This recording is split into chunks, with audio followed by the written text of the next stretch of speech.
Good morning, good afternoon, and good evening from wherever place you're watching us from. Yeah, this is The Corridors once again, and with a new episode. So welcome, keep watching on to this one. This is Dante for you. This brand here. And yeah, today, kabla we start up with the conversation, I'm coming with a new thing for you. Kuna that president of ours alikuwa anaitwa Mwai Kibaki. May his soul keep resting well, right? Yeah, kuna quote yake fulani hapa. Leadership is a privilege to better the lives of others. It is not an opportunity to satisfy personal greed. You say that? Yeah, that was Mwai Kibaki. Yes. Do you agree to that? That was a great guy. That was a great president for this country. So that is totally factual. It is, right? If you decide to take a position of leadership, you have to have that urge to do something Yeah, that is exceptional. very true. Yes. Ah, nice. Not to have a personal satisfaction and all that. See, that's a problem we have here, not just in Kenya. You look at our neighbors here, Uganda. Yeah. Uganda's dynasty. You look at Tanzania descending into chaos. So the space in Africa, we have a lot of people that take leadership as an opportunity to pilfer, which is the direct opposite of what leadership it should actually do for the people. Okay. Yes. Seems today is going to be a great one, right? Let's hope so. I want to be sure that it's going to be a great day for a conversation. And Yes. kabla tuendele, Daktari. Yes. Just on a light note, try to highlight to someone out here. I mean, you take us back. You've been a student leader before in school, and apparently, how was it? I mean, if we're talking about leadership, we need to highlight from where we started, right? Yes. Yeah. Well, those were the days. Yeah. Those were the days when university politics was a charged arena. I went to the University of Nairobi. Medical The School. University of The Nairobi. university. Yeah, so the incoming party leader for ODM, Mheshimiwa Babu, Yeah. we served with him in the same SONU, just before SONU was disbanded. So those were the days when student politics was student politics. It was a very serious affair. So I was elected. I had the privilege of getting elected as a faculty representative, of the medical school Okay. at that time. And what I can say is just having the courage to contest that particular position has shaped, my life to this far, Okay. my adult life. So I think to people who have intentions of, or who have dreams of stepping up to these positions, it is totally worth it. Sometimes you see, they say you lose some, you get some. But even the whole journey itself, it is fulfilling because it gives you differences that most people do not ever get to experience. Exactly. Yes. Yeah. Yes. Oh, okay. Yes. And during this period of time, how did leadership and because during the Babu's time, I believe it was all about activism. I used to follow Babu closely since I think 2013, around there. I came in a little bit late, but I believe that there was this other guy, Mike. Huh? Mike Jacobs. Mike Jacobs. Mike Jacobs it didn't was, end so well with him, right? Now, you see, that is what under the bridge, because you see, campus politics was brutal. Yeah. I think sometimes it's much more brutal than what you have out here. Very true. Because the contest between Babu and Mike was war. It was serious war. It was total war because there's a video that I think circulated around that time of a confrontation between the two. It tells you never see such things out here. Out here, people shake hands. Oh, they go and campaign. In the evening, they meet and talk. They meet and talk. They never used to. Those were proper enemies. Babu sees Mike in Bio. You see, so it was even for us who are contesting at lower levels, it was never easy. And how did it shape your activism and leadership? Let me say during the tenure of the whole period of time, let's say Babu, because Babu was the chair of Sono by then. Yes. How did it shape your activism and making you the leader that you are today? Because you are a vocal guy. You know that already, right? I tend to, people say I make noise. I don't know whether that's, in good faith or bad faith. Uh-huh. But from that point, it has always been instilled in me. Okay. I can't keep quiet when I think something is not going right. Yeah. And that's both a curse and a blessing. Yeah. It's a curse for people who don't want you to do that. And it's a blessing for people who will benefit from your activism. True. One thing probably I need to say, some of these things come at a cost. Because personally for me, at the university, I had a lot of problems with the administration. Yeah. At some point, I had to leave school. Yes. Okay. I had to leave school. It was that bad. That was crazy, right? It was probably one of the most stressful moments of my entire life. But thank God we were able to navigate, we were able to get back on track. Because I think if things had gone any other way, I would not be a doctor today. Yeah, sure. Yes, so those are some of the risks that come with an individual being vocal and an individual always speaking against things they perceive not to be right. Yeah. Yes. Very true. Yes. Nice. So for like you, Dr. Anyul, Dr. Anyul. It is Dr. Anyul. So fast forward now you are a practicing doctor. Yes. What does a typical day look for you? As in, yes. Currently like you are practicing, and you're an activist, no? And also, Bro amesema atakufinya. I don't know if I'm an activist. I'm just okay. I'm a doctor. Yeah, doctor. First of all, I'm a resident of surgery right now. Sure. I'm training to become a surgeon. Congratulations on that. Thank you. And on top of that, I'm also very much versed in the space of doctors' union politics. My typical day would be seeing patients. Like right now, I'm just from, faculty meeting. Then after this, I'll go back to work and see patients. So it's a mix because you see, you cannot have a functioning clinical space without a vibrant union because the union determines how doctors work. Yeah. If a union has fallen or if a union is failing, it is bad, not just for even doctors, even for patients in terms of patient safety. So that's why I think this, they intertwine and for good reason. Okay. Yes. And speaking of politics and union, currently the union is supposed to hold some elections, Yes. very soon, which is next month or which month? Well, the date for that has not been determined. I think they're working on it. But I think the directions from the Registrar of Trade Unions is that we should have them by the end of April. So there's a high possibility we'll have elections in the next 2 or 3 months, yes. Okay. Yes. For listeners who may not know, and now they are bumping up into Dr. Anyul, would you kindly maybe tell us one of the, not necessarily one, but the impact the Kenya Young Doctors Caucus brought to you?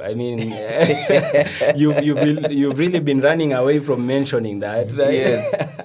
Well, the Kenya Young Doctors Caucus is a lobby group, which I chair. You're still chair up to date? Yes, I'm still the chairman of Kenya Young Doctors Caucus. It was a lobby group that was formed specifically to lobby for the rights of young doctors. Okay. Because you see, since the inception of devolution, when health was devolved to the counties, a lot of young doctors have been disenfranchised. There's so many things you've had. Every county has strikes all the time about salaries, about study leaves, about promotions. The problems are the same across all counties. I'm happy you're mentioning what I'm about to ask you. Okay. And you see, in the grand scheme of things, the doctor that has been affected by this disorganization is a young doctor. Yeah. Very true. So that's why we came up with this lobby group called Kenya Young Doctors Caucus, just to find a way of pushing for the interests of young doctors across the country. Yeah. So we have been around for a while, 4, 5, 6 years, and we have done our bit. Okay. What achievement have you made? With the Kenya Young Doctors Caucus, Yeah. there is a very sad story, and I think that was probably the epitome of success for KYDC. A few years ago, in 2020, was it 2020? During COVID? COVID time, exactly. Yeah. One of my closest friends, he was actually my roommate, passed away. Oh, sorry for that. He passed away in very, very disheartening circumstances. He had not been paid for a while. He went into a coma. He had no money. He had a young family. So it was a very tough time. KYDC was able to organize mass protests that I don't think even the union, KMPDU, is able to pull such numbers. And through that pressure, we were able to give him a good send-off and sort of take care of his family. But you see, Africans, usually, when someone dies, come and say, I'll buy you a plane, take your children to CG where. Yeah. So usually people don't follow up. Yeah, sure. But I think the solidarity with which KYDC handled that is one of the reasons we still have it today. But the intention is to pass it on to younger people. Yeah. Because 4 or 5 years ago, I was just clearing medical school. Yeah. I think it's time for other people to pick it up. And we have people we are mentoring. They're able. They should be able to take the mantle and steer that lobby group forward. I see where you're taking it, right? Yeah. If you're ready to drop the KYDC, Yes. we are moving on to the next, right? We shall see. Before we get there, I think I would want to know a little bit of, we've mentioned about the corruptions, whatever doctors have faced, or other medical practitioners, the stress they go through and all that. But, sometimes we forget to mention some of the achievements that we make. Yes. For the doctors, I mean, if today a doctor out there will ask what has Dr. Anyul done, and someone else will stand up and say, he has done this and this and this. Are you in a position to mention what you've done for doctors? Well, they say it's not appropriate for you to blow your own trumpet. Yeah, Kindly do. Sure. But now that you've given me the chance, we shall do it. Yeah. So Dr. Anyul has been, I tend to think I'm very widely known in the doctors' circles for making necessary noise. You see? Yeah, sure. As we speak, there are numerous cases like of disciplinary meetings where doctors have been charged or unfairly. If someone just wakes up and says, you probably didn't come to work. And then they stop your salary. Exactly. And then you have to, this is Nairobi. This is Nairobi. Here, if you don't have money, you'll be kicked out of your house. We have had so many of such cases that personally we have been able to handle. The only way that things usually work with counties is pressure. There is no other way. That is the whole point why unions exist, to apply pressure. So I can say that there are so many, I can't just mention names, but there are so many cases in Nairobi County and elsewhere that we have pushed for before and that we are still handling and we are still pushing so that those matters are resolved. Nice. Secondly, there are cases usually where doctors are harassed. Yeah. This has happened, especially, I think, Mama Lucy and some other hospitals. Yeah. Even if everyone else is afraid, we've always stood up and said, we shall not entertain this. Because you see the price of fighting bureaucracy is very easy. Someone will just wake up and say, okay, you think you're fighting me, you're a very small fish. Very true. Sit down, write some letter. Tomorrow's either you're transferred or, you're facing disciplinary meetings. So it is not unusual. I have faced those kind of things before. Okay. For speaking up against these things. Yeah. So I think in terms of defending the rights of doctors, we have done well. Okay. Yes. Yeah, so Doc, you're currently vying for chairperson in KMPDU Nairobi Branch. What made you, or what motivated you? Well, now, it is not public knowledge yet, but now that you brought it up, I'm a person who believes that if you want to get things done, sometimes you have to do them yourself. Because for me, I have been employed before under very unfair circumstances. And I tend to think that the unfairness with which we have been treated before warrants us to just fight for ourselves. Because people who are charged with those responsibilities either did not have, the drive to correctly handle those situations, or just they were incapable. But you see, the thing about unions, just like governments, it is something that exists in perpetuity. Today you are the union leader. It is expected that you give it to someone else at some point. So that also, people get to get experiences from other people. But to answer your question specifically, I was actually asked to vie. Oh, you asked to vie. I was asked to vie by consultants who I've worked with. Because, like I said, there are so many cases that we've handled about doctors and about employers before where I have actively participated. I'm one person, if there was a call today, I will just leave this podcast and go to the streets. No, okay. We were born ready. And I think that is why most of those guys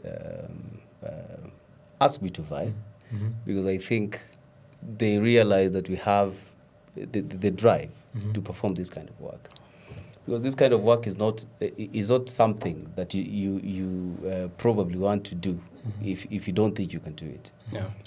If you don't think you can do it, you have no business staying around unions. Okay. Because it's a high-stress, personal kind of job. For example, today, you're negotiating with a governor with a big ego. It becomes a personal battle because the governor will think, okay, you're the reason or you're the problem, getting bad publicity. For sure. You're calling up the reason why everything else in health is stopping. Yes. So they will think you are standing between me and my re-election. And what happens next? And therefore, you're my enemy. Yeah, for sure. So it's not an office job where you're going to sit there and wait for morning tea and wait for time to go home. True. This is a high-stress level job that need volunteers that have the capacity and the capability to perform it. Yes. So if you are given the power or the chance, or if you have the power, what can you change in this healthcare system? Well, number one, we have to admit that fixing healthcare, especially in Nairobi, is not a quick fix. For sure. Yeah, sure. Because, this is like a plane that is nose diving. That started over 10 years ago. 5 years ago when Dr. Mugusu died and we had massive demos, we said in a press conference that the health system in this country is collapsing. So you think it was a system failure? It is still a systemic failure because you see, a health system literally is like a house. Doctors or human resources for health, doctors, nurses, lab techs, and all frontline health workers is just one pillar. Then we have things like service delivery. Then we have ICT. Then we have medicines and supplies, among other things. So, but the most important, at the center of this house, the most important pillar is the human resource for health. You can have the best equipment for diagnostics. Exactly. You don't have someone who knows how to use those very expensive equipment, then it becomes useless. And that is why we still have patients leaving this country in 2026 to have very simple procedures outside there that can be performed here, being performed overseas. And that's a problem because we are losing revenue. Very true. As a country. We are taking money out of the country for things we can perform right here in this country. And I think all we need is a shift in the mindset. Because some of these things you can't tell me that the health system of private level 6 hospitals is perfect. In a level 6 hospital, a patient who is scheduled for surgery, non-emergency surgery, will be admitted today at 9, at 10, they're in theatre. Most of the times they get discharged home the same day, or they get discharged the next day. So number one, you're saving on theatre space, you're saving on costs, you're saving these patients from infections in the ward, and it just works well. And it can work well in the public health space as well. It is not rocket science, because it's the same Kenyans who work in these private facilities. Very true. Who also work in public. In our public facilities. Yeah, sure. Yeah. So these inefficiencies are man-made. And if you get leadership, good leadership and governance, people have to be intentional. People have been talking about devolution of health, for example. And people have been talking about we need a health service commission. Okay. We need to take health back to the national government because it was much better. Things were a bit much more arranged. It's assumed it was much better. I believe it was assumed. We can come to that. Yeah. But the point is, why do we need to talk about this issue for 10 years? True. If the president is willing to act, if our parliament is willing to act, why do we need 10 years to sort some of these issues? It does not make sense. So to me, it is always unwillingness and deficiencies in leadership. Okay. If the president say today, like the president made a decision when the former prime minister died, that I'm going to give this guy a state funeral. Yeah. Within 3 days, the body had been repatriated back. Everything had been organized to near perfection. These things are possible. People just don't want to do them. Yeah, true. Yes, so those are my, that's what I think about that. You're making a perfect highlight, and you're bringing it up to realities that are in our county and our country, to the largest. Now, I'm pretty concerned on matters to do with our. You mentioned our big whatever. Level hospital, the level 6 hospital. 6, yes. And we have KNH, KUTRRH, and we also have doctors who are working under the MOH and all that. Yes, yes. What might be some of the issues they are facing along the way working in these whole institutes?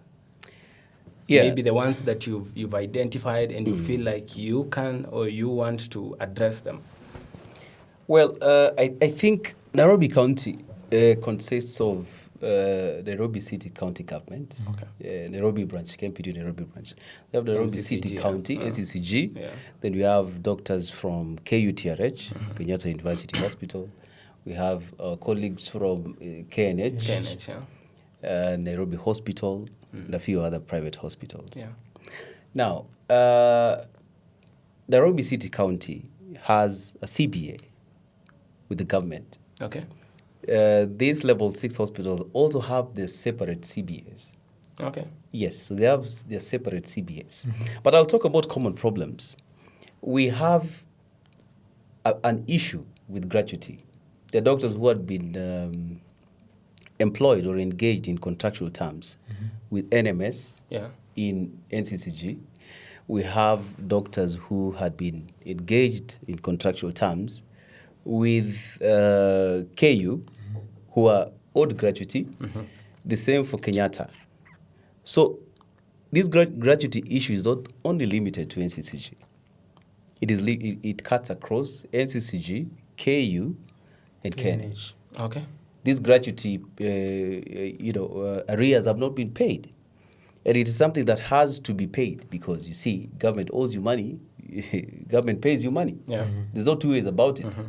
And it is unfair for the government to keep sitting on these finances for doctors. Okay. Because if you understand time value of money, money loses value. The more, the longer you don't have that money, the less value it is for you. So 30,000 in 2020 cannot be the same in 2020. It can never be the same. Yeah. So what we are going to do is we are going to follow up and fast track these payments. I know it's not a walk in the park, but we have been through this journey with these people, and we know it's possible. the only way you get anything from government is through pressure. So we'll just apply pressure that will make them pay that money. Exactly. Yes. And just to mention on the same, there's a time in our conversation you mentioned something to do with corruption on the corridors. On the corridors, I've been hearing 1, 2, 3 things about KUTRRH, as an institute on its own. Doctors having, I don't know, I've been on the corridors all this period of time. Yes, I don't know from your end if you've had anything throughout the whole. Well, that's, let me call it an open secret, because both of you are healthcare workers. For sure.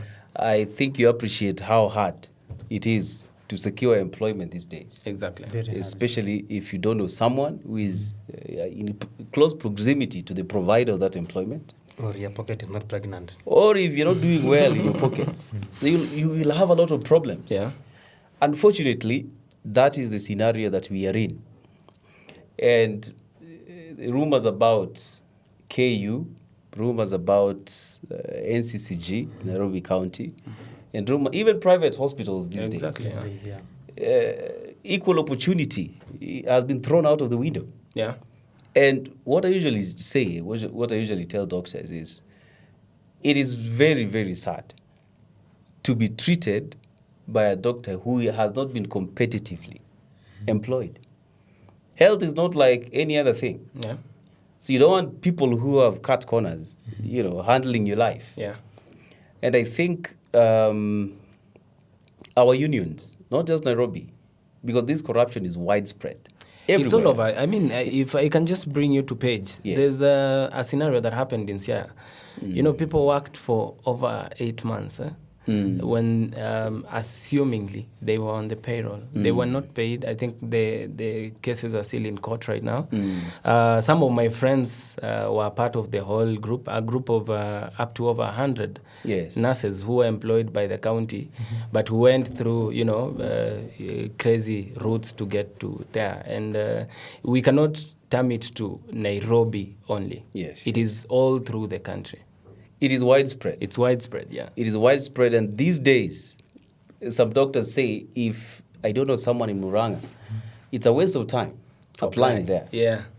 Because even the county public service boards, these respective counties, they have vested interest in this thing. Politicians at the grassroots, MCAs, MPs. KUTRRH made an advert, was it last year? Towards the end of last year. Yeah, it was the end of last year. The stories we are hearing about those opportunities is disheartening. People are being asked upwards of 850,000 for a position of medical officer. To get a job. You get a job. And it's funny because you see, these guys have messed the health space in this country so much. And they have normalized it. You get an MO who finished school 8 years ago, competing for the same opportunity with someone who cleared internship last year. Exactly. And usually, in most circumstances, these younger ones get these opportunities. Ideally, it should be on seniority. Yeah. But these younger ones, because they know people, I know I will ruffle feathers on this, but it's the reality. I don't like it. It is wrong. It is what it is. So I think here I will fault the union. Because the union has to speak up against these things. Last time we had recruitment by Nairobi County, it was the same thing. Yeah. People paid money. People who had not been shortlisted were employed. People who had been working with the county for 3 years were not shortlisted. So, I mean, what kind of circus is that? These things are unacceptable, and KMPDU has to find a way. It's fine if other sectors are okay with it, but we are not going to permit this kind of nonsense in healthcare.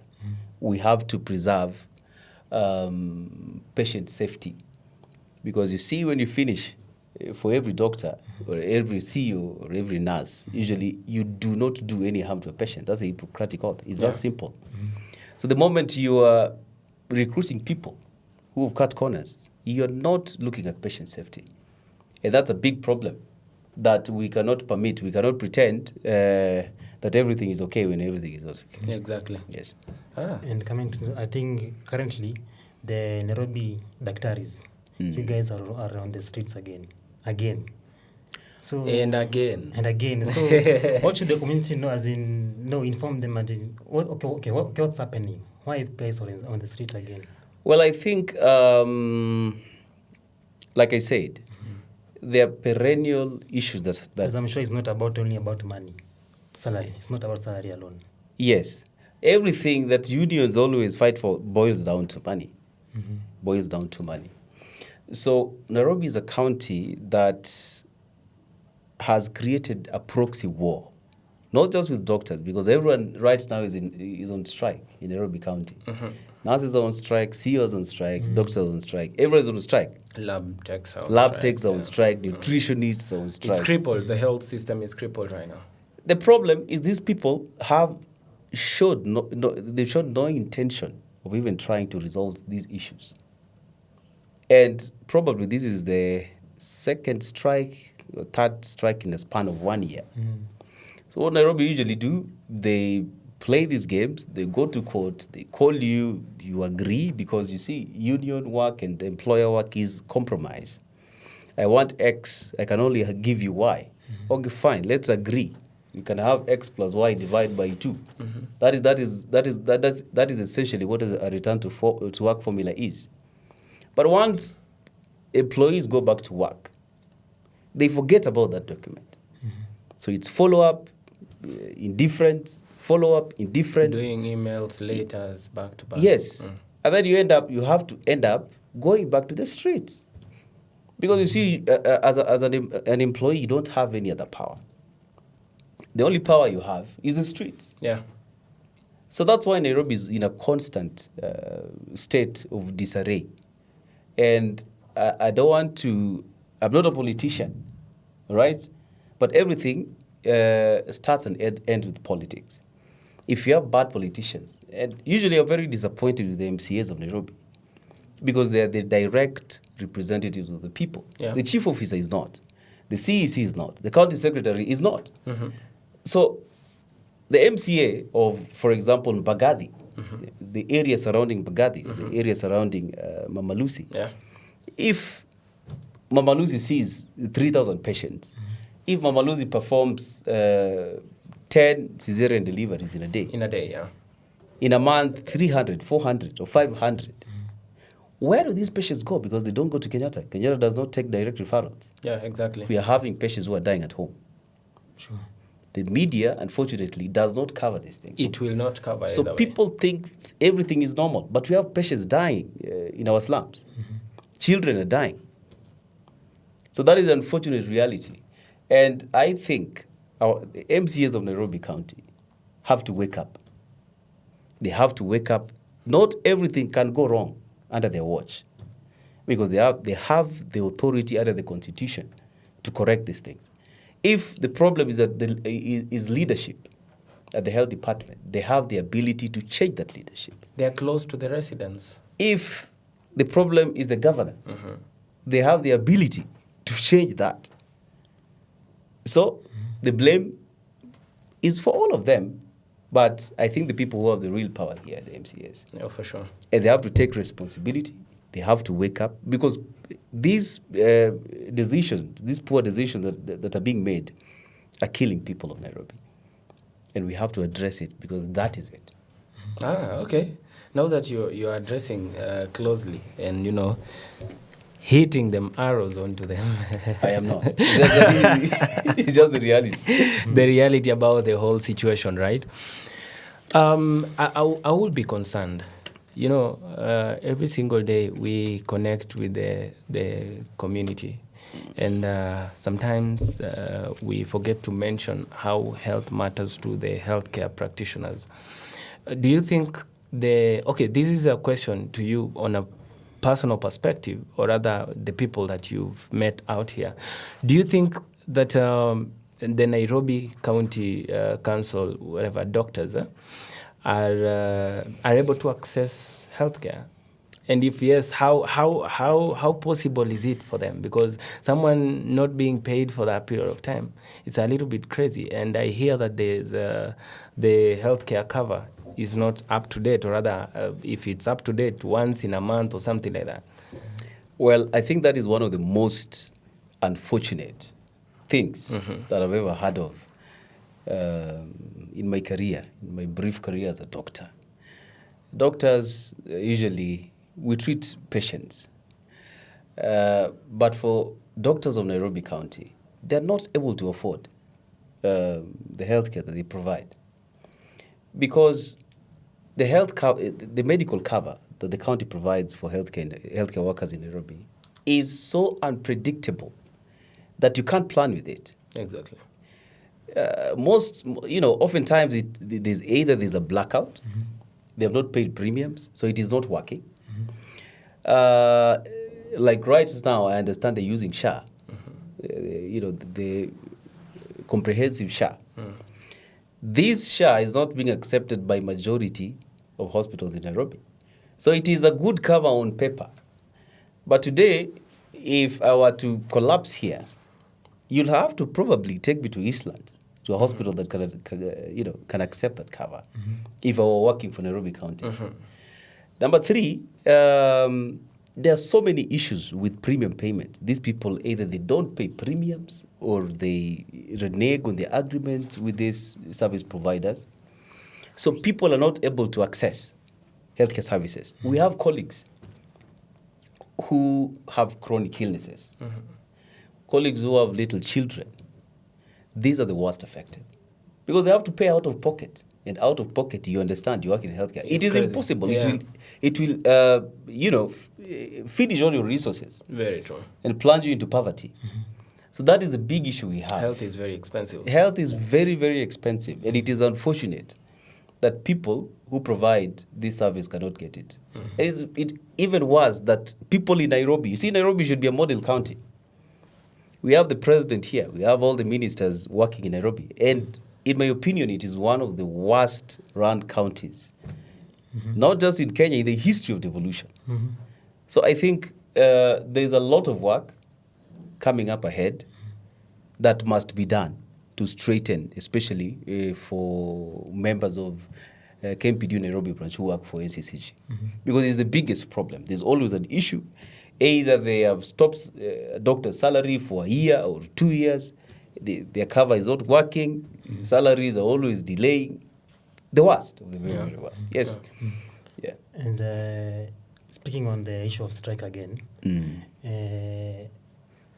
the county or the hospitals, they've employed locumers to continue running the hospital.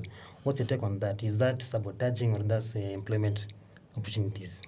What do you think of that? Well, I think the hospitals have a right to maintain a bit of minimum service delivery because extreme emergencies like maternity emergencies, those ones have to be sorted out. Otherwise, we know the consequences. They're dire. Or very young kids who need immediate help. Because, you see, when doctors go to school, we swear that we cannot harm patients. They say, first, do no harm. So we cannot take it in bad faith that they are sabotaging because they can never employ everyone. So majority of services I know are not running, but those minimum services that are needed like paternity, like pediatrics, those are the emergency care. Emergency care. Those ones, at least they can stabilize and refer elsewhere. So that's completely fine. Okay. So you're supporting that? I'm not saying I'm supporting it. I'm just saying it is completely for the community. For the community, so that we don't have so many deaths. Oh, okay. Someone who needs to be stabilized and referred somewhere else, at least when they come to Mama Lucy or they come to Mbagathi or they go somewhere else, they're able to get that stabilization fast, so that they don't lose their lives. Yes. Nice. Speaking on, you mentioned, I want to believe that you are part of the NMS group. I was, yes. You were part of the NMS group during the period of time that you are getting into, the young, when you are still a young doctor. And all that. I'm not so it's not like you're so old either way. Very young, but now okay. I'm concerned. I've heard it out here that the guys who are employed, the doctors who are employed under the NMS, yes, I've been facing challenges. Yes. And I don't know if this as well has hit you, because some of the challenges I had was about job group demotions. And so many, I don't know if you faced any of these challenges. Well, I think in the whole of health public service, the most disadvantaged group has been the NMS group, not just doctors, but everybody else. Okay. Nurses, pharmacists, and physiotherapy, and all of them. Number one, because NMS terms were as per the CBA. They employed people as per the CBA terms, which is actually what should happen. There's a reason the government sits down with unions to make a CBA, because a CBA is a court order upon which every engagement with the professional is based. So these guys were employed. But I'll talk about doctors specifically. They were engaged at job group N. Oh, okay. Job group N. Well, it was a 3-year contract. But when that contract elapsed, first of all, getting those guys converted to permanent and pensionable terms was total war.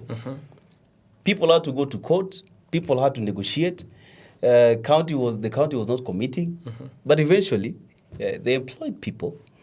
But then they employed people on inferior terms. Imagine you had been employed at job group N for 3 years for the same employer. Like you work in this studio, I give you a contract for 3 years, the contract elapses. I don't want to get someone else because I have experience already. So the employer does not want to get someone else because that would mean you want to retrain that someone else. But in turn, I want to offer you a lower job group. So in essence, it is a demotion. That was the intimidation. Yes, it is a demotion. Yeah. So I want to say, because you see, this didn't come with anything like study leaves or anything. So it's like you are starting afresh. Okay. Like those 3 years that you had worked for this particular employer have gone to waste. Yeah. Because you have to start afresh. Probably you're starting with people you had left in medical school. When you were finishing, they were in second year. They were in second year, exactly. Yes. So I think these are issues, as much as the employer is adamant, that we have to discuss. We cannot take them off the table. We have to discuss them with sincerity, because these are issues that make sense. We are all Kenyans. We pay taxes. And you see, if you've been working for the same employer, it does not make sense. And I think, I've not sought legal opinion about this, but I think even if these issues were to go to court, I think there's a high chance of success on the side of the employee. Yes. That's good. So speaking of matter of the union, KMPDU, there's some allegations that the last election there were some irregularities. Allegation, yeah, right. So, what do you think? As in, what can be made or what can be changed during this time? Sip some water. It's about to go down. This is a very controversial subject. Yeah. This is a very controversial subject because, as if you've dug it up, we had elections, yes, in 2021. And a lot of people ran for that election. But unfortunately, not everyone agrees with the outcome of that election. But the guys we've had in office, they have done their part. And we've come to another election cycle. What we are demanding as doctors of Nairobi is we need a free, fair, transparent elections. Transparent and verifiable election. That means the people who will be in charge of that election, the Independent Electoral Commission, must be transparent and must be elected by doctors, not by the current regime. So that there is fairness. Otherwise, the risk of running unverifiable election is people will start losing faith in the union. And that is a dangerous path, because when people start losing faith in the union loses its power. So what we are asking for is an IEC, Independent Electoral Commission, that will run free and fair elections. Yes. Oh, okay. Keeping in mind that you mentioned about elections, every jackal has a place they come from each and every single day. And I want to understand that in the beginning of this conversation, you mentioned Babu Owino, working under Babu Owino closely. But I believe there should be someone that has brought you up to where you are, or rather, closely discussing conversations, matters, politics, and closeness in union and all that. Who's this particular person? Now, today we're going to give credits to them. Who's this particular person? You should give credits to them because you've done the most, I should say. Yes. The background upon which I met this particular person, I sort of regard him as, my father. Politics. He calls me my son. Do this and that and that and that. I'll give you directions on what to do. So it's let's say a very close relationship. His name is Dr. Kevin Osuri. Okay. Yes, a close friend of mine, great guy, nice guy. He's taught me most of what I know about politics and interacting with politicians. He ran in the last election. We campaigned under the platform of a bold new dawn. A brave new dawn. A brave new dawn. But unfortunately, things didn't go the way we wanted. But he has been able to do other things which are equally impressive for doctors. He's still in the health space. And I think that is where I derive, some of my convictions about leadership and about, doctors' unions and all that. Yes. That's good. Yes. That's amazing. And as well, I thought you were gonna mention someone else though. I saw on your socials the other time, in Kango Kajaramogi, in Bondo, and going to give your last tributes and all that. And how was it? Tell us about your journey to Kango Kajaramogi and all. Well, that was a very, let's say, just a very special experience because we set out of Nairobi with some of my colleagues. I believe you know Dr. Mbiti. Dr. Mbiti. Big Mbiti up to Mwendi. him. Yeah. Yes, Mbiti, good guy. So we drove all the way. We had gone to, pay our last respects to our Secretary General's father who had passed at that time. Oh, okay. So we proceeded then to Kango. I just want to say Baba was just an exceptional figure who we only came to realize his influence in our lives after he died. After his death. For most people. Because we didn't know how valuable his presence and his contribution to this country was or had been until that point.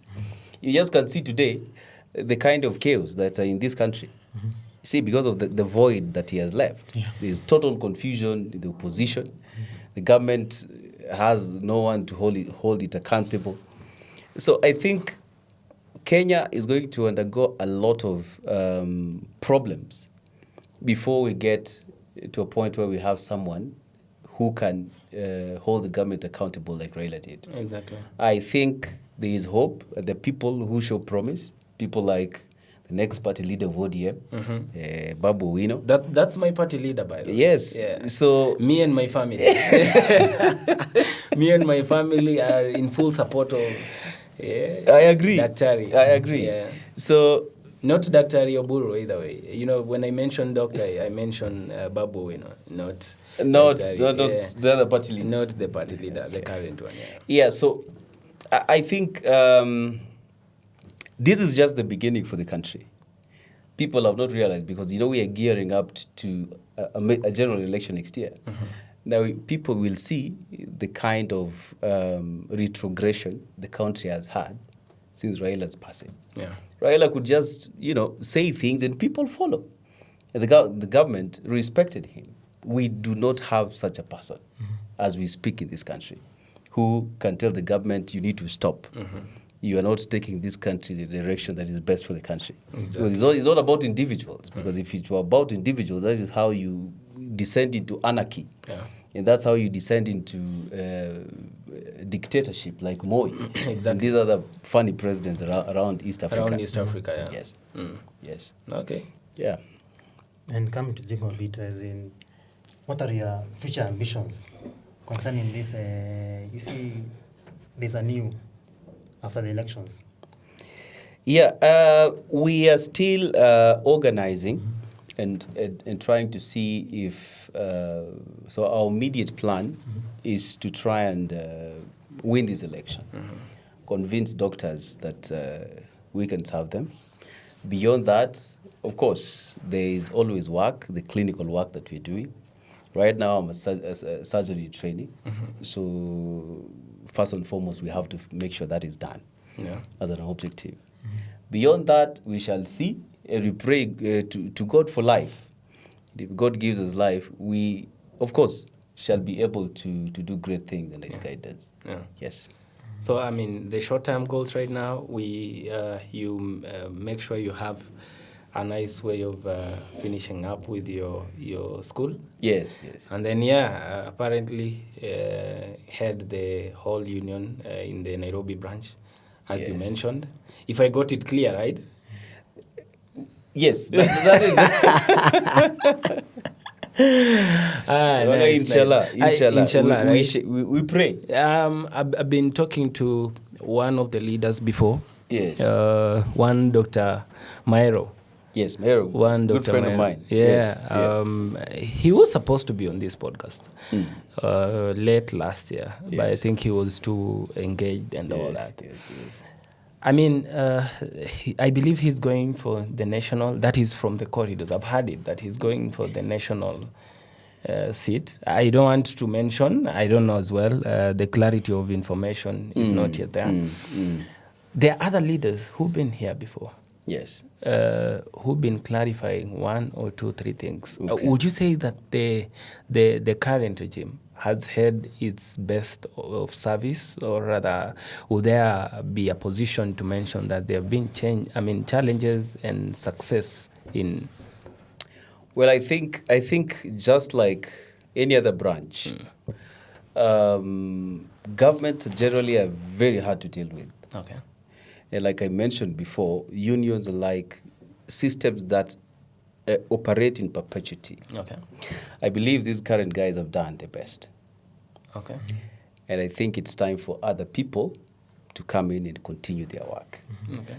Because I know this is challenging work. This is not corporate where you have a set of objectives and you have a measurable way of doing them. We might try to paint it like that, but we deal with very stubborn people called employers, especially in the public health system. Yeah. So I want to say that these guys have been available. They might have not achieved the results that everyone wants or everyone wanted. But sometimes, you get what you get and you move on with what you get. Exactly. So I think it's time for a new breed of people to come in. People, I think, with conviction. And those people exist so that we try and see what they also can do and drive, the health system in Nairobi to a totally different place. Okay. Yes. That's a good one. Yes. That's a good one to hear. You're very positive. Someone will say, why is he too positive on everything? Man, you are clapping for them. Like, okay, there are doctors who've complained either way, but I understand. Just as you mentioned, working with governments is a little bit crazy. Some people might not understand until they get into leadership. Yeah, and now that you've been there yourself, amazing. Yeah, it's never easy. I've been in boardrooms. Even just over bogus cases where we've had cases where doctors' salaries had been stopped just because the supervisor didn't like this particular doctor. But then you see these injustices usually progress. Like these 2 particular cases, these doctors have not been paid for 2 years. Imagine, 2 years. Okay. Because someone thought that you needed a disciplinary meeting, and then the case was escalated. You see, so sometimes you deal with people, I don't know whether to call them idiots. Yeah, okay. But that is a true sense, because Yeah. if those roles were reversed and these people were put in those same seats, they would not stand it for a month. They will never. Someone withholds you A salary. month is quite long. Yes. Yeah. Yes. So 2 weeks is crazy. people are insensitive out here. And I think that's why we have to have proactive people. It cannot just be leaders. Everyone has to be proactive, and you have to care about your brother. If an injustice is going on next to you, the next time it will be you. Exactly. If you don't take up the responsibility of asking questions. Ah. The other thing that probably I wanted to talk about is, you see, Nairobi County introduced positions of chief executive officers. So you have this level 4, 5, they have CEOs. I totally and unequivocally disagree with that thing. And I think if we get an opportunity to serve doctors, we shall petition the county assembly to abolish those things. Exactly. Because studies have shown that doctors are actually better managers. Doctors and someone with a background in health, a nurse with an MBA, a doctor with an MBA, a pharmacist with an MBA, can properly and better run a hospital. Sure.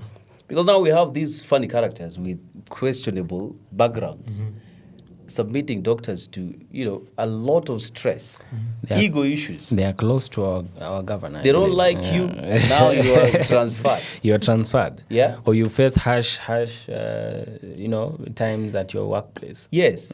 These things are unacceptable, Right. and we have to find a way out of them.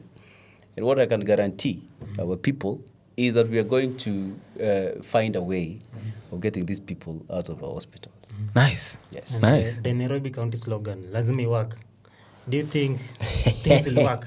Do you have hopes? Well, I don't want to get into the politics of Nairobi. Yeah. Not politics, but in terms of healthcare. Clearly, from this conversation, things are not working. Things are not. working.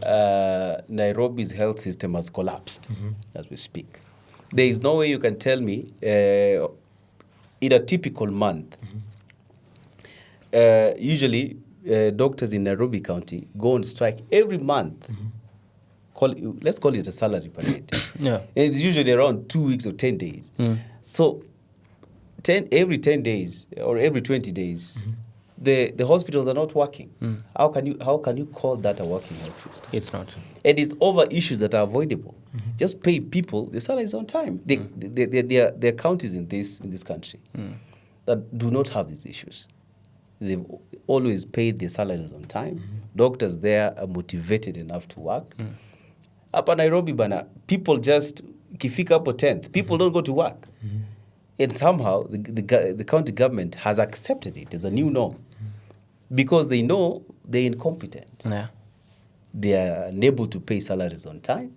And therefore, this is Nairobi. How do you expect people to go to work? But you guys have been to those meetings, Sindo? Kwani, okay, what are the guys telling you? Is it there's no money in the county, or what's happening? Like I said, let me give you an example. When we went on strike in December, these people took a full month to call people to start negotiating. Sometimes I think they just don't care. They don't take their job seriously. And this is why I think when things were in this current state, a few years back, President Uhuru decided to pull the plug and decided, okay, things are not working. Let's find another way of it. This is the capital city of Kenya. Let's bring in the NMS. The precedence has been set. I think if President Ruto is actually serious about solving issues in Nairobi, he can do the same thing. Exactly. Because Kenyans are dying out of people's inability to work in Nairobi. And I think it's unacceptable. And as the president, he has to take responsibility as well. Yeah, he has to. Yes. Yeah, we wish you well. Asante sana. We wish you well on to your next steps. Asante And we'll be happy to have this conversation when you are in office and now review some of the things and ask you questions. Like you told us that, we will be having a marking scheme, right? You have to put me on the hot seat. We'll be having an extinguisher with us here. Okay. Yeah. We will use you for a minute, for only 30 seconds. I want you to thank our listeners. Yes. Okay? Yes. Thank our listeners and our subscribers. We are currently at 1,000 subscribers. I saw the milestone. Yeah, man. Yes. We've been growing each and every single day. Yes. And we appreciate for people like you Yes. who've been watching from a distance. Yes. And now we're on this seat now. I mean, me thanking them will not maybe feel the same way you all. Yes. Well, I want to say that the corridors, I think when you started this podcast, you and I, we've known each other for a while. Yeah. You started it the other day, and I think I have seen it grow. Exactly. It is a beautiful space. It is a magnificent space to tell stories about health and related issues, and to try and make the health system of this country better. Yeah. So for doctors, for pharmacists, for nurses, and everybody else who is within the health space, and even people outside the health space, this is your channel to know what is going on in this country. So please subscribe, like the videos, watch the videos, share the videos. And I think if this community grows, then we have a way of communicating health issues to the people of Kenya. Directly. Yes. You heard it right. I'm not going to say anything. Brian is not going to say anything. You have anything to mention? We are not going to mention anything after Daktari. So, yeah. Thanks and peace out.